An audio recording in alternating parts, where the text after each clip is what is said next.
Salut à tous, c'est Ketos. Aujourd'hui, on se retrouve pour un format un petit peu différent, car je n'ai pas du tout le temps de tourner une PAC, et de toute façon, je n'ai pas grand chose à mettre dedans. Le plus gros ouvrage que j'ai réalisé en mai est Totoro. Et du coup, vu que j'ai filmé plusieurs bouts de la création, je vais vous présenter ma version. Cet hiver, j'ai craqué pour ce modèle de Totoro. Et quand mes amis ont aménagé, je me suis dit que cela ferait un bon cadeau de crémaillère. Au niveau de la laine, je n'avais pas encore trop réfléchi à ce que j'allais utiliser. Mais quand mon ami m'a offert de la Nitty Six grise, j'y ai tout de suite vu Totoro. Du coup, début avril, je me lance. Et là, c'est la cata. Le patron n'est plus disponible sur Ravelry.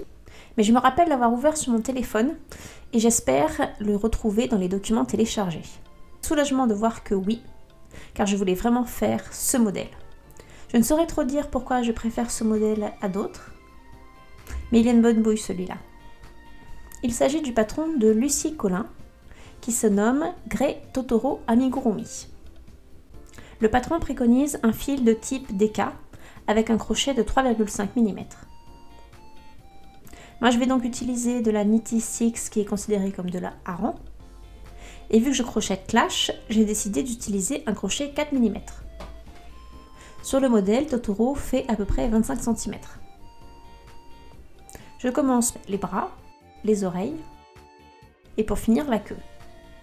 J'ai du mal à me projeter sur l'objet fini car tout cela est vraiment grand. J'attaque ensuite le corps et à peine rendu au début de la tête que je sais que ce Totoro va être quand même vraiment très grand. Mais c'est top. Il est recommandé de fixer assez tôt les yeux, les bras et les oreilles. Mais moi j'ai très peur de rater l'assemblage. Je continue le corps jusqu'à ce qu'il me manque du fil. Je pense qu'il me manque pas beaucoup. Du coup je recommande de la Nitty Six grise chez DMC. Et j'en profite pour reprendre une pelote blanche et une verte, car au final la laine que je voulais utiliser pour le ventre est trop fine. Quand ma commande arrive, je réalise le ventre. Je refais les yeux. Comme je vous disais, j'avais très peur de tout rater à l'assemblage. J'ai donc mis Monsieur Maurice à contribution pour valider l'emplacement des yeux et des oreilles. Voilà un Totoro qui commence à prendre forme. Il reste donc à bien rembourrer avant de refermer.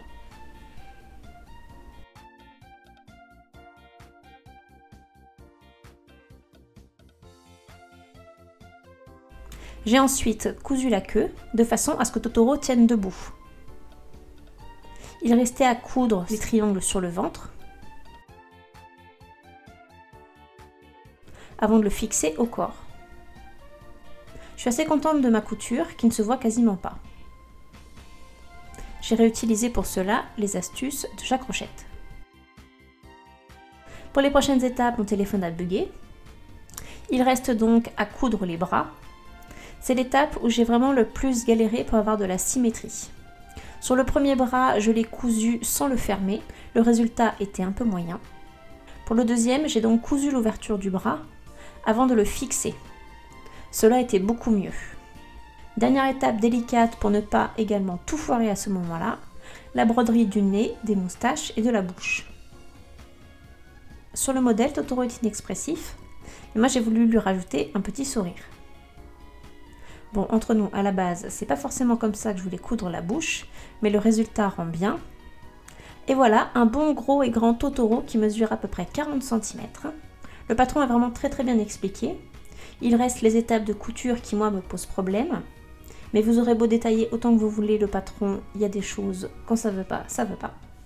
Il a également plu, car à peine déballé, il a été adopté. On se retrouve très vite pour la vidéo du cal attrape-rêve amovible et le motif du mois de mai. Bye!